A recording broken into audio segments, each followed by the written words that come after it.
términos relacionados a toxicología y luego hablar de ciertas intoxicaciones que son, creo, las más frecuentes ahora, ¿no?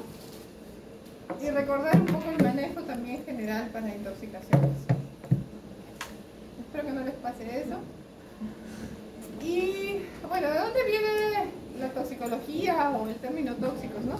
Ya desde tiempos inmemoriales, cuando empezamos a cazar, buscamos formas de atrapar a las presas y no necesariamente era matándolas. Entonces a veces usaban algunos venenos, ¿no? Ya sean de plantas o ya sean de algunos batracios, ¿no? De las mucosas que tenían ciertos venenos para poder inmovilizar. A veces usaron también tóxicos o se consiguieron para exterminar plagas de ratas que en la antigüedad eran bastante frecuentes y dañinas. ¿Vas a hablar? ¿Qué tal?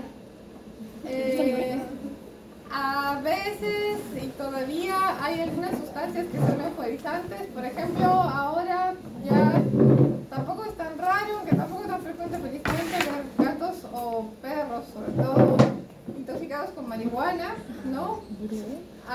Y en algunos casos los tóxicos también surgieron como fines terapéuticos, ¿no? Que finalmente, hasta ahora, la mayor causa de intoxicaciones no suele ser tóxico como tal, sino a veces sobredosis de algunos fármacos, o bien administramos fármacos que no son para la especie, ¿no? Eso suele ser a veces más común, o las tasas de administración, incluso la radioterapia puede ser tóxica. Y accidentes, ¿no? Exposición de algunos animales, por ejemplo, tenemos los anticongelantes, ¿no? El etilenglicol, que encima es dulce. Entonces, si una de esas bolsas de congelantes, ¿no? Esos que vienen esos geles para mantener las cosas frías, congeladas, se rompe y el perro está expuesto, va a sentir el sabor dulce y se lo puede comer, ¿no? Entonces, eso es una causa frecuente. Por ejemplo, hay algunos edulcorantes como el xilitol que también pueden provocar intoxicaciones. El xilitol lo encontramos en varios productos, en pastas dentales, en una serie de bebidas. Entonces siempre hay que mirar qué es lo que tienen antes de tratar de darle algo al perro o al gato, ¿no? ¿Qué otras sustancias conocen ustedes que sean tóxicas? Que no debemos dar. ¿El qué? El cacao, por ejemplo, ¿no? ¿El cacao es parte de qué familia de sustancias que también las usamos para farmacología?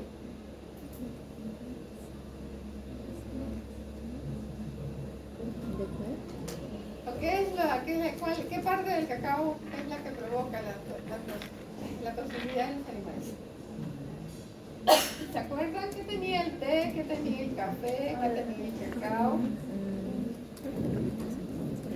Las metilxantinas, ¿no? La torbicina, bueno, de acuerdo al compuesto tenemos las metilxantinas.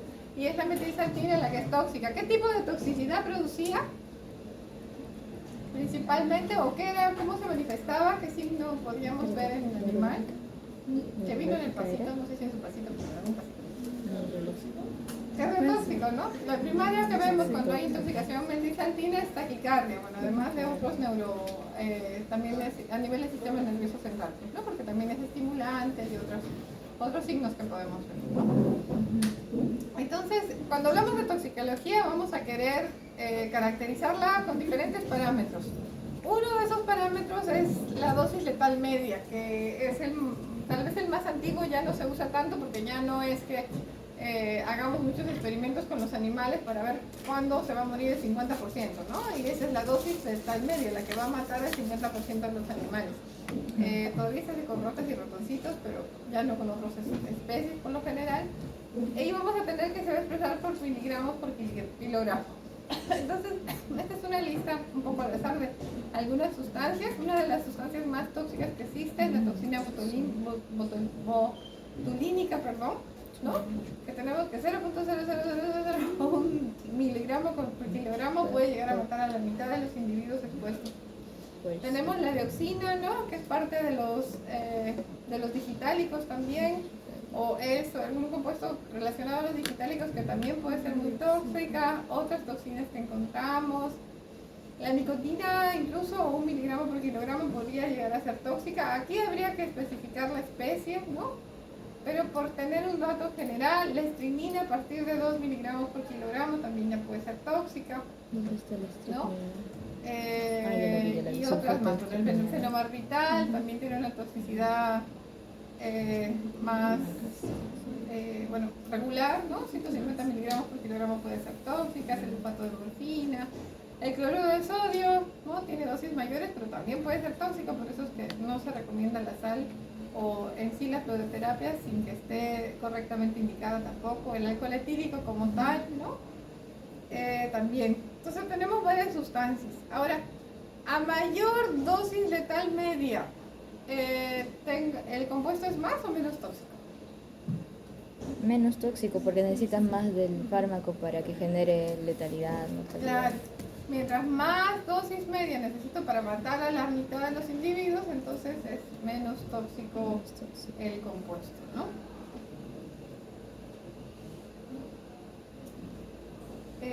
Y bueno, aquí tenemos otros términos que también usamos y básicamente están relacionados a la concentración en el tiempo, ¿no? Que también se habla de fármacos y de tóxicos porque es lo mismo. Todos los fármacos que usamos en realidad pueden ser tóxicos si alteramos la concentración, ¿no? Y sobre todo si lo hacemos en breves periodos. Entonces, vamos a tener un tiempo en el que el fármaco o el tóxico va a ser ineficaz, no va a haber ningún efecto. Por ejemplo, en el caso de los antibióticos, en esta ventana sería en la que se podría producir la resistencia, ¿no? Por eso es que ya no se usan fármacos ni como preventivos o se procura no usar. A partir de cierta concentración vamos a tener ya la concentración terapéutica. Esta es la ventana o el margen terapéutico, ¿no? Por eso decíamos que aquellos dosis o aquellos productos, fármacos que tienen un margen terapéutico amplio, son menos capaces de causar toxicidad, porque la dosis es amplia, tengo un margen amplio de dosis que puedo usar. Pero si el margen terapéutico es corto, entonces puedo llegar a concentraciones tóxicas mucho más fácilmente, ¿no? Y tengo, bueno, la concentración mínima efectiva, que es la concentración, como su nombre lo dice, a la cual voy a tener un efecto, pero es la mínima, en la cual yo ya puedo ver los efectos que deseo. Y tenemos la concentración mínima tóxica también, ¿no? Que va a estar en el rango desde donde yo ya puedo empezar a ver efectos tóxicos. No necesariamente en todos los animales, ¿no? Porque hay diferencias de susceptibilidad, pero ya es posible encontrar toxicidad. Entonces, como comentábamos, como sabemos ya, esto va a depender, por ejemplo, ¿el paracetamol es igual de tóxico para gatos y perros? No. ¿O no es tóxico? ¿Para quién es más tóxico? Para el perro. Para el gato, ¿verdad? ¿Se puede usar en perros con fines terapéuticos sin llegar a toxicidad o no? Sí, ¿verdad? Hay dosis permitidas de paracetamol para perros, ¿no? Entonces, va a depender de la especie, del fármaco que vayamos a usar. Va a depender de la absorción. Algunos fármacos necesitan un pH ácido del estómago para poder absorberse, otros no. Obviamente si lo doy vía intravenosa va a ser mucho más tóxico, ¿no? Muchos por eso se tienen que administrar de vía lenta, despacio, porque si no pueden causar algunos efectos de bloqueo de ciertos receptores o bien de aumento de calcio en sangre, que pueden también tener efectos contrarios en el animal. Si bien no mortales, pero sí efectos contrarios. Va a depender de la distribución. Bueno, todo eso lo vamos a ver, ¿no? Hay mucho, es variable.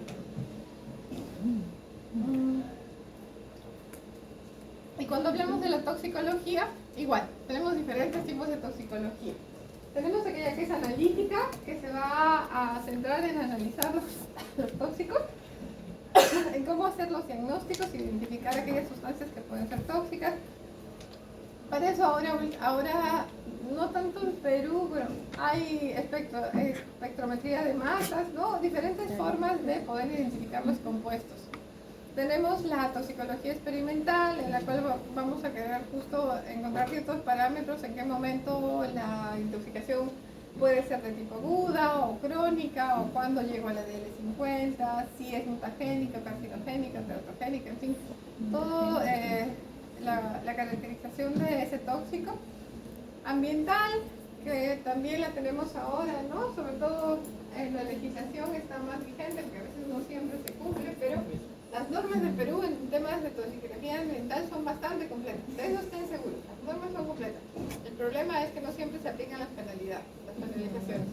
Entonces, cerca de las mineras, cerca de las industrias, o las mismas personas que viven a los lados de los ríos, ¿no? Todavía hay mucha deficiencia en el manejo ambiental. Tenemos toxicología ocupacional. Ustedes, por ejemplo, ¿qué tipo de tóxicos creen que estarían más expuestos? Porque la ocupacional se refiere precisamente a la exposición por tóxicos que tiene una persona de acuerdo a su desempeño laboral, ¿no? De acuerdo a lo que hace. Entonces, intoxicaciones, ¿por qué podrían sufrir ustedes más que otras personas que, no sé, que trabajan como carpinteros o como en otros campos? Radiación, por ejemplo, ¿no? Si estás en una clínica, la radiación puede ser, tienes que controlar esa parte, ¿no? ¿Qué más? ¿Qué otro tipo de intoxicación? Depende de lo que vayan a elegir, ¿no? Porque hay muchos campos en veterinaria también. ¿Laboratorio? El laboratorio, si estás expuesto a diferentes Los reactivos, químicos, por ejemplo, o bien si tomas muestras infecciosas también, ¿no? Entonces también podrías estar expuesto a toxinas de bacterias o bien infecciones propias. Podemos estar expuestos también, hay algunos medicamentos que si te pinchas podrías intoxicarte, por ejemplo. Había uno que habíamos visto no hace mucho, ¿no? Que justo ya no se usaba precisamente por eso. Y por ejemplo los digitálicos también, ¿no? Algunas funciones con los digitálicos también puede ser, o si usamos inyectables en animales cuando hay zoonosis, ¿no? Entonces podemos estar expuestos a tóxicos como tal, en el caso también de antiparasitarios, si por ejemplo trabajamos con animales mayores y aplicamos baños usando órganos fosforados, que todavía se hace, ¿no? Entonces hay que tener en cuenta que a qué vamos a estar expuestos también para tener cuidado. Después está la toxicología reguladora, que como médicos veterinarios también nos va a concernir bastante, porque nosotros vamos a ser los responsables de que los residuos que llegan a carne, a leche, a huevo, no excedan los límites permitidos, ¿no? Tanto en antibióticos, en cualquier fármaco en realidad que usemos, hay ciertos límites de residuos que deben contener como máximo para no afectar a las especies o a los seres humanos cuando consumen esos productos, ¿no? Y por eso está el periodo de retiro. ¿Qué era el periodo de retiro? El tiempo que debe pasar, que no se debe consumir la leche ni la carne o los huevos. Claro, el tiempo de retiro es importante, ¿no? No es un número nada más, y no le hago caso porque estoy exponiendo la salud de los humanos también. Y bueno, obviamente si trabajaran en Senasa es quien se encarga de esta parte, ¿no? El registro de medicamentos también, todos los medicamentos tienen que tener el prospecto y tiene que estar cuándo se va a retirar, los efectos, dónde se debe usar, cuándo, qué dosis, etcétera, etcétera. Entonces, para que un producto salga al mercado también debe cumplir con una serie de condiciones. Y bueno, la toxicología clínica, que a los que se van a dedicar a clínica tal vez sea lo más interesante, ¿no? Donde podemos reconocer qué signos espero tener si este animal consumió cierto tóxico u otro, ¿no? Y también el tratamiento que puedo hacer.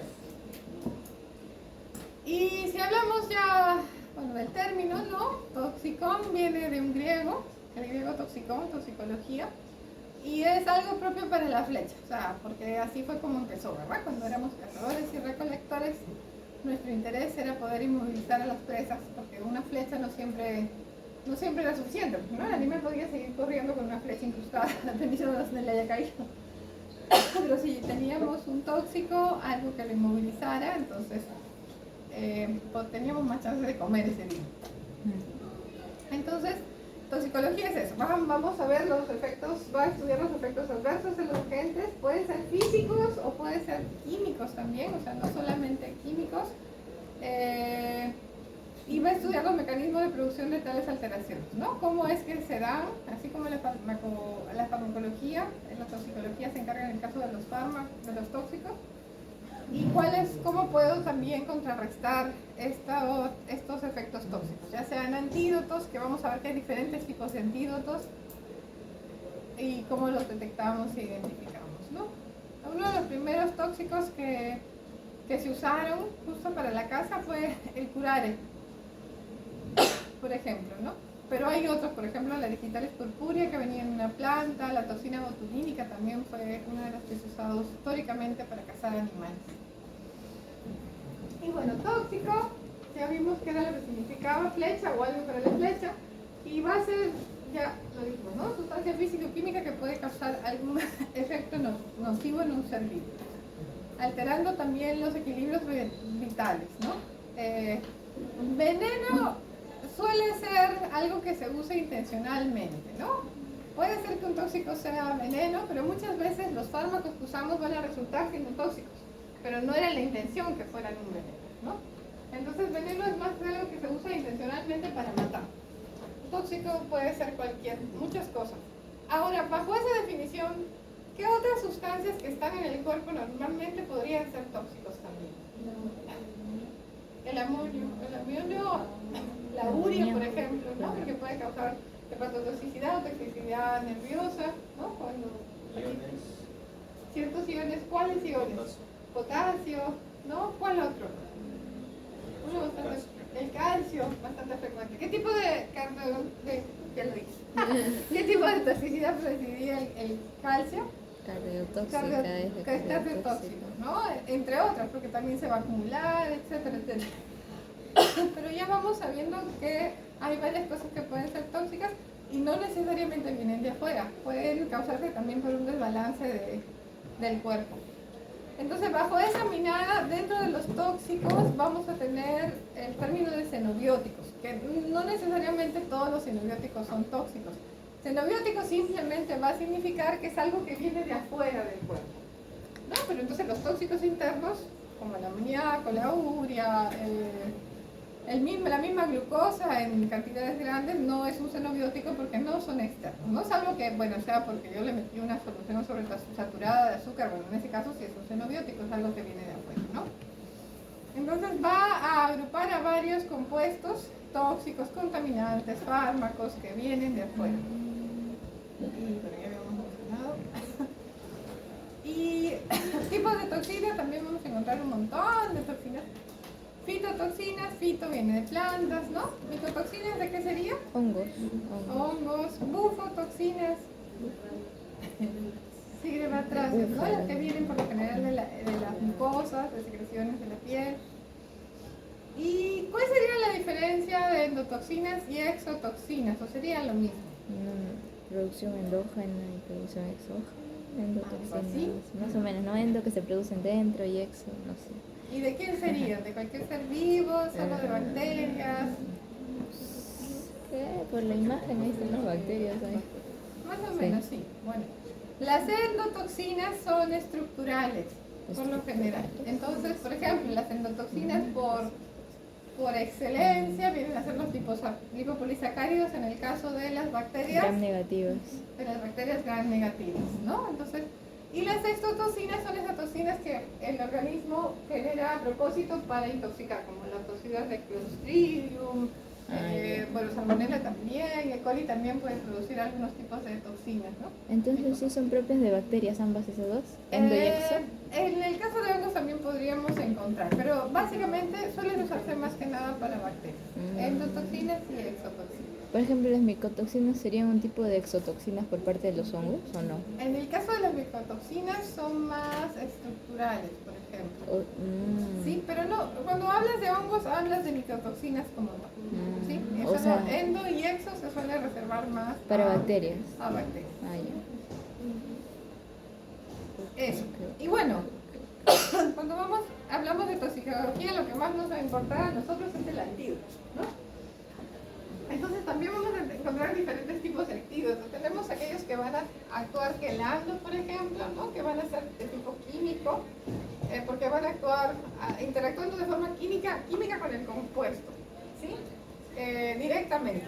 Entonces, en el caso del plomo en sí, por ejemplo, el EDTA vamos a ver otros como el Succinil también que se pueden usar precisamente para poder quelarlos, o sea, se unen fuertemente a ellos y de esta forma evitan que se absorban y ayudan a que se puedan excretar vía renal. En muchos casos, los antídotos en tratamiento van a buscar la excreción rápida del fármaco y en muchos casos va a buscar que sea más hidrofílico para que pueda salir por la orina. En algunos casos también los lipofílicos se pueden ir por bilis y por heces, ¿no?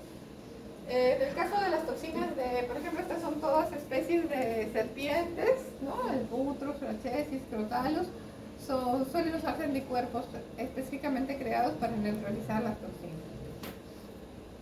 Vamos a encontrar otros antídotos que van a ser farmacológicos, que básicamente van a interactuar con receptores o van a interrumpir alguna vía, ¿no? No directamente con la sustancia, como uniéndose o quelándola o bloqueándola, sino que actúan a través de receptores o interrumpiendo alguna vía metabólica, ¿no? Y ahí tenemos a la famosa naloxona, ¿no? Que como saben ya es antagonista de los opioides, ¿verdad? Sí. La iomina, por ejemplo, o ¿cuál era el otro que se podía usar? Ya te he preguntado varias veces. Atipamezol. El atipamezol, ¿no? Que también va contra los alfa-2 adrenérgicos, como podría ser también la desmetilmetilina. Sí. Y tenemos, por ejemplo, la pradidoxima. ¿Qué era la pradidoxima? Pero... ¿Pero qué era la pradidoxima?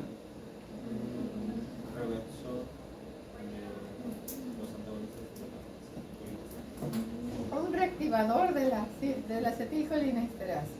¿Sí? Es más un reactivador de la enzima de la acetilcolinesterasa. ¿No? Pero siempre se va a administrar con la atropina, que es el antagonista de los receptores muscarínicos. Nunca se va a dar la pradidoxima solita porque demora en actuar. Tiene que darse siempre con la atropina para contrarrestar los efectos del órgano fosforado o el carbonato. Y funcionales, vamos a tener otros fármacos o antídotos, entre comillas antídotos, porque tal vez no serían directamente o no irían tan en contraposición directa del veneno o del tóxico, sino que son más que nada terapia. Por ejemplo, si algún tóxico, porque hay varios, ¿no?, que me van a causar convulsiones, voy a querer usar algo para trabajar sobre esas convulsiones, que podría ser en el caso de órganos fosforados o de estrinina, a veces también podría ser el pentobarbital, por ejemplo, ¿no? O podríamos usar diazepam, o algún relajante muscular también. Va a depender, cada tóxico va a tener una indicación de cierto fármaco para trabajar sobre esos signos que se están presentando. ¿Qué otros fármacos conocen ustedes que podrían usarse como antídotos funcionales, por ejemplo? La atropina podría ser, porque va a ir contra los receptores muscarínicos, podría ser farmacológico y también funcional. ¿Qué otro podría ser funcional? Carbón activado. El carbón activado sería químico porque también sería un quelante, por ejemplo. Sí, es como que el antídoto universal, porque se va a unir directamente, va a formar un enlace químico para poder... ¿Cómo? El glicopirrolato. O sea, por órganos, por carbamato. Por carbamato, claro, como la atropina, digamos, ¿no? Sí. Podría ser uno funcional también, ¿no? Entre farmacológico y funcional. Pero, por ejemplo, en algunas toxemias va a ocurrir hipoglucemia. Por ejemplo, en el caso de la intoxicación por xilitol, que es edulcorante, lo primero que va a pasar, el xilitol estimula también la secreción de insulina, entonces se genera una hipoglucemia severa y a dosis bastante pequeñas. Entonces, en esos casos voy a administrar glucosa. Entonces, ese es una terapia funcional, porque estoy yendo contra lo que está causando. En el caso, por ejemplo, ¿de qué más? Bueno, vamos a ir viendo algunos casos más adelante, pero no demorarme mucho. Otros conceptos que también puede ser el efecto tóxico, ¿no? El efecto tóxico también puede tener diferentes categorizaciones, puede ser reversible, puede ser irreversible, puede ser agudo crónico, lo vamos a ver en un ratito. De acuerdo al lugar va a ser neurotóxico, hepatotóxico. Hay muchas formas de caracterizar ese efecto dañino que va a ocurrir en el organismo. La DL50 ya dijimos que era. La dosis letal mínima también es la dosis más baja a la que se haya reportado que se produce la muerte, ¿no? Dosis letal. Entonces tiene que ser la muerte, no solo el efecto dañino, sino la muerte del individuo. La MA, que es la concentración máxima que no se debe dar, ¿no? La concentración máxima admisible de cierto tóxico, y esto aplica para los productos, decíamos, ¿no? En leche, en huevos, si no me equivoco, más adelante. Hay ciertas concentraciones de tanto en tanto, Senasa principalmente, Digesa, si no me equivoco también, van a hacer monitoreos de la leche, de los huevos, de ciertos productos para monitorear niveles de metales pesados o de fármacos también de uso veterinario, para controlar que no hayan pasado. Y la IDA también es un término importante porque es la ingesta diaria admisible. Entonces, siempre muchas de las cosas que consumimos van a tener cierta cantidad de contaminantes, ¿no? Los metales pesados pueden estar presentes, igual en el caso de los animales, ¿no?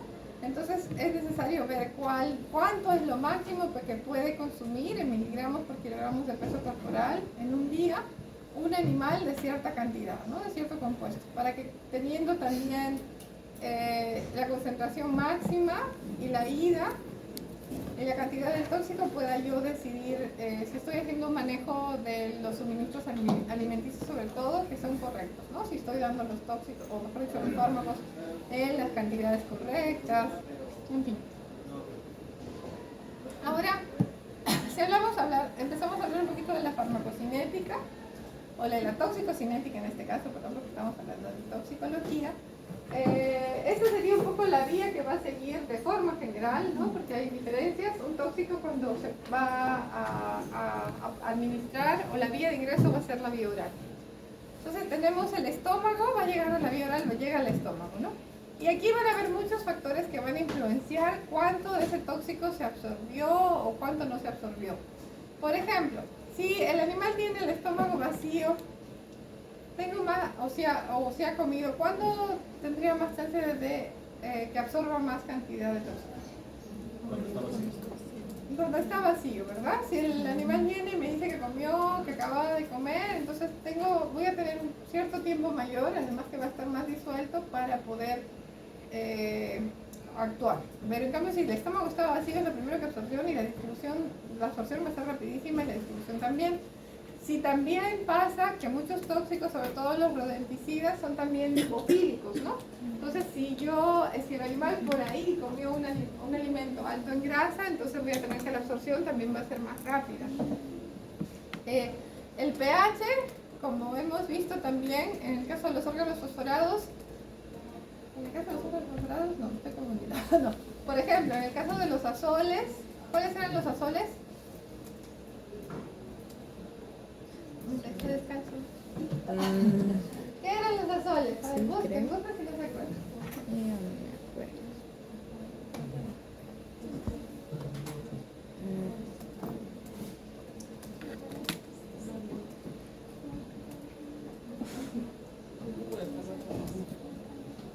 Antimicóticos, ¿verdad? El ketoconazol, ¿sí? Entonces, esos necesitan un pH ácido también. Si, por ejemplo, el animal está consumiendo